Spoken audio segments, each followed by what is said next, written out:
عودة فيديوهات المقارنات مرة أخرى، والمرة دي مقارنة فريدة من نوعها شوية، مقارنة أغلبكم كنتم منتظرينها مني بقالكوا فترة طويلة جدا، وهي ما بين أقوى شريرين في بين 10 وهما فيلجاكس وأجريجور. واشمعنى الاتنين دول بالذات؟ لأن الاتنين دول أكتر اتنين كانوا أقوياء جدا في الكرتون. صحيح داجون كان أقوى شرير، لكن فيلجاكس بذكائه قدر إن هو يهزمه. كمان أجريجور كان عامل خطة كبيرة جدا لهزيمة بين 10، رغم إن بين 10 كان معاه ساعة الألتيميتريكس اللي كانت تعتبر من أقوى الساعات، وكان معاه كيفن وكل حاجة. كان فاضل له خطوة صغيرة جدا ويحقق حلمه إن هو يمتص طاقة إليان إكس. لولا تدخل ألتيميت كيفن لكان فعل ذلك. لكن أجريجور بقوة الخمس فضائيين اللي خدهم وفيلجاكس في بين 10 كلاسيك بالذات يعتبر من أقوى شخصيات في عالم بين 10. دلوقتي أنا هقارن ما بينهم، بس طبعا انتوا عارفين المقارنة هتكون من كل الجوانب، سواء قوة، سرعة، ذكاء، كل حاجة، واللي بيجمع أكتر عدد من النقاط هو اللي بيكسب. لكن هنا أنا هعملها برضو مقارنة ما بين هيئات أجريجور وفيلجاكس، يعني كل هيئة ضد هيئة أخرى وهكذا. طبعا في أشكال ليهم بتفوز على أشكال تانية، أو يعني هيئة ليهم بتفوز على هيئات تانية.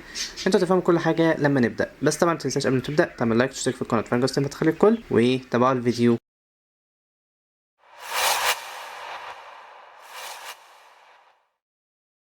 اول حاجه هنبدا في المقارنه بفيلجاكس شكله في بين 10 كلاسيك واجريجور وهو لسه ممتصش طاقه الفضائيين. اول حاجه بالنسبه للقوه، القوه نوعا ما محسومه. القوه الجسديه طبعا هتروح لفيلجاكس، ففيلجاكس كان قوي جدا، قدر ان هو يهزم فور ارمز وقدر ان هو يهزم كل فضائيين بين 10. اجريجور في القوه الجسديه من غير ما يمتص الطاقه ومن غير ما يعمل اي حاجه ضعيف، يعني عادي ممكن كيفن الطبيعي يهزمه، او لو كيفن ممتص اي حاجه يقدر ان هو يهزمه بسهوله، عكس فيلجاكس. الذكاء، الاتنين من اذكى الاشرار اللي في عالم بين 10. فيلجاكس قدر ان هو يصنع معدات، وكذلك اجريجور قدر يعمل حاجات كتير جدا، بس في رايي ان فيلجاكس اذكى. ليه؟ لان فيلجاكس كانت خططه تنتصر كتير جدا خلال بين 10 كلاسيك، وكمان المعدات اللي كانت معاه في بين 10 كلاسيك كانت قويه جدا، عكس اجريجور لما ظهر وهو معهوش اي حاجه بشكله العادي، بس فقط بيمتص الطاقه، ما كانش خطير جدا. صحيح كان ذكي ان هو قدر ان هو يهزم البلامرز، بس خلي بالك الحراسين اللي كانوا مع البلامرز دول ما يعتبروش قوه، لكن مثلا لو كان بين 10 او حاجه كان هيقدر ان هو يهزمه بسهوله. ذكائه في وضع خطة ان هو يمتص قوة الخمس فضائيين ماشي، لكن فيلجاكس كان ذكائه اقوى من كده بكتير، لدرجة ان فيلجاكس في بين 10 ريبوت كان هو المخترع الاومنتريكس مع ازموس، فبالنسبة لي نقطة الذكاء هتروح لفيلجاكس. الخبرة في القتال مش محتاجة طبعا فيلجاكس عمره أكبر من أجريجور بكتير، كمان خبرته في القتالات كتير جدا، قدر إن هو يقاتل على أكتر من كوكب، كفاية إن هو دمر كوكب دايموند هيد اللي هو بتروبيا. السرعة في الحالة دي بصراحة ما كنتش عارف احطها لمين بالظبط، لان الاتنين مش سرعة قوي، مش من الشخصيات السريعة في عالم بين 10.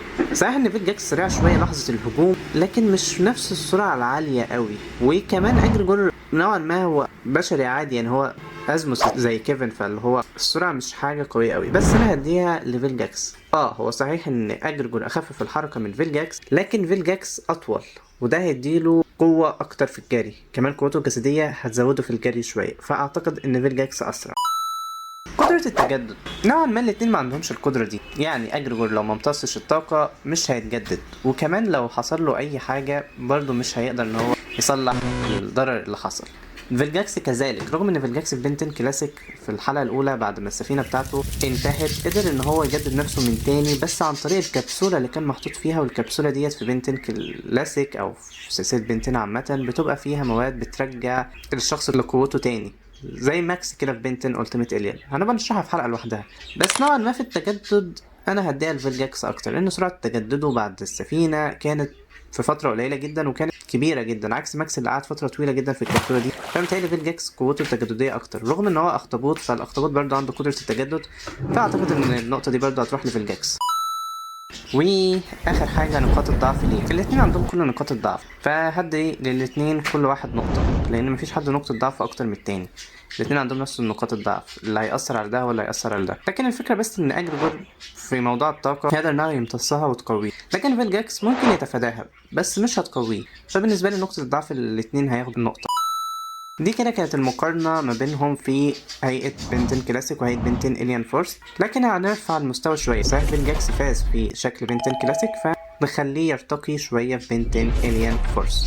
طبعا في بين 10 إليان فورس أنا شايف إن فيلجاكس قوته قلت بكتير جدا جدا جدا. صحيح هو مازال قوي، بس نوعا ما مش نفس قوته في بين 10 كلاسيك، أو مش نفس هيبته اللي في بين 10 كلاسيك. أجريجور بقوته في بنتن التيميت الين لما حصل على قوة الخمس فضائيين بتوعه. احنا هنقارن قوة اجريجور بالخمس فضائيين بتوعه مع فيلجاكس الين فورس، وهنعتبر ان فيلجاكس الين فورس عنده نفس قدرات فيلجاكس بتاع بنتن كلاسيك.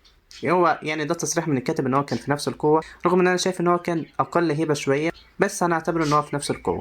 المهم اول حاجة بالنسبة للقوة، قوة فيلجاكس قدر ان هو يهزم هيمانجوسور، فور ارمز، الفضائيين كتير اقوياء. اجريجور نفس الحكايه، قدر ان هو يهزمهم كلهم. صحيح هيمانجوسور قدر ان هو يهزمه، كان على وشك ان هو ينهيه لولا تدخل جوين، لكن خلينا نقول في اللقطه دي بين فقد السيطره على هيمانجوسور، وبعد كده اجريجور كان قادر ان هو يهزم هيمانجوسور اكتر من مره. يعني ممكن نتخطى المشهد ده ونعتبر ان هما في القوه نوعا ما متساويين، رغم ان انا هرجح ان في القوة الجسدية اجريجور هيفوز. ايوه اجريجور هيفوز في القوة الجسدية.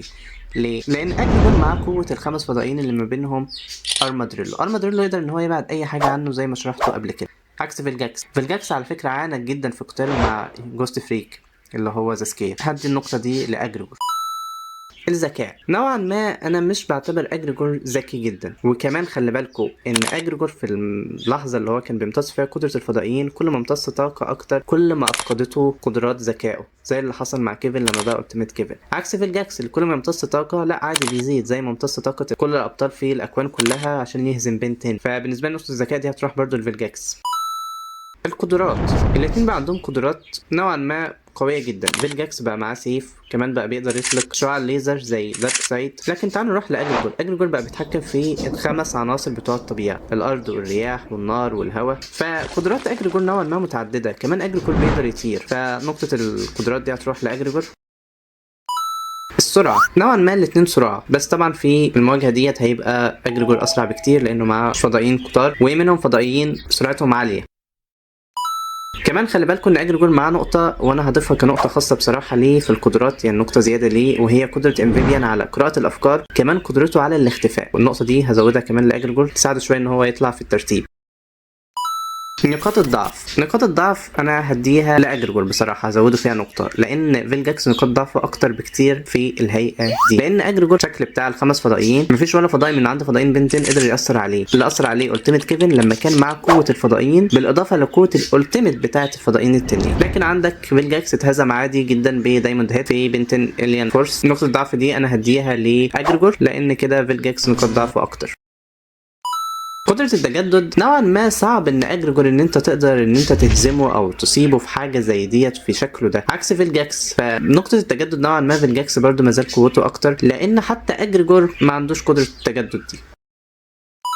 طيب لو حصل مواجهة فعالية بجد ما بين فيلجاكس واجريجور وهما الاتنين مجهزين كل قوتهم، بص هو كقتال اجريجور هيبقى متفوق بنسبه كبيره جدا، ده اول حاجه. وكمان اجريجور هيقدر يمتص طاقه ليزر الفيلجاكس بيطلعها من عينه، فدي هتتحسب شويه لاجريجور. كمان نوعا ما السيف اللي هيبقى مع فيلجاكس مش هيقدر ان هو ياثر عليه قوي، تمام. بس هل معنى كده ان اجريجور هيفوز في قتال زي ده؟ الاجابه لا. ايوه اجابه لا. صحيح ان اجريجور هيبقى اقوى في كل حاجه ومتفوق عليه جدا، لكن مش هيقدر ان هو يهزم فيلجاكس. فيلجاكس عنده قدرات رهيبه، كل شويه لما يظهر عدو لازم فيلجاكس يكون اقوى منه، سواء طبعا لو اتحط في الميه بيبقى قوي جدا، سواء ان هو قدر ان هو يهزم داجون، سواء كل حاجه قصادها قوه فيلجاكس هتبقى عاليه جدا. صح عانى شويه قدام جوست فريك وكان قرب ان هو يتهزم منه، بس ده مش مبرر، يعني قدر ان هو يهزمه في النهايه. كمان قدر ان هو يهزم داجون وامتص قوته، وكمان قدر ان هو يضحك على البيدو وبرده ياخد الاومنيتريكس. فبالنسبه لي لو حصل مقارنه ما بين الاثنين فعليا فيلجاكس هيفوز، وده طبعا انتوا شايفينه في عدد النقاط. انا كل ده ما ضفتش فيلجاكس لما امتص قوه داجون اللي كانت قوته اسطوريه حرفيا، كانت اقوى من اجريجور مئات المرات ان ما كانتش ملايين المرات. فلو انا قعدت ازود في النقاط وهكذا فيلجاكس هيفضل برده متصدر في النقاط. فانا في رايي في نهايه بقى المقارنه عامه